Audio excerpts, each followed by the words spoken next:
خیبر پختونخوا کے حالات کے تناظر میں وزیر اعلیٰ کی تبدیلی ناگزیر تھی اور یہ ایک آئینی عمل ہے جو اس ملک کے دیگر صوبوں میں بھی ہوتا آیا ہے اور اس میں کسی کو مداخلت نہیں کرنی چاہیے تاکہ یہ عمل جلد از جلد مکمل ہو، اور اگر کسی نے اس میں مداخلت کی کوشش کی تو بھرپور احتجاج ہوگا۔ عمران خان نے کہا ہے کہ سہیل افریدی کا انتخاب زمانہ طالب علمی سے ان کے ISF اور تحریک انصاف کے نظریے سے وابستگی کی وجہ سے کیا۔ عمران خان نے اپنے بیان میں کہا، خیبر پختونخوا کے وزیر اعلیٰ کی تبدیلی کو بعض حلقے میرے خاندان کے افراد سے جوڑنے کی کوشش کر رہے ہیں، جو کہ سراسر غلط ہے۔ یہ فیصلہ مکمل طور پر سیاسی ہے، جس پر میرے خاندان کا کوئی فرد کسی بھی طرح سے اثر انداز نہیں ہوا۔ میرے خاندان کے کسی فرد کا میرے سیاسی فیصلوں سے کوئی تعلق نہیں ہے۔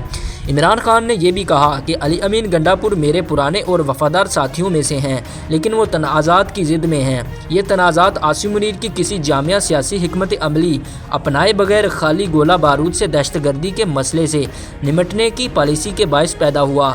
2025 دہشت گردی کے واقعات کے حوالے سے پاکستانی تاریخ کا بدترین سال ہے اور خیبر پختونخوا کا صوبہ مزید اس صورتحال کا متحمل نہیں ہو سکتا۔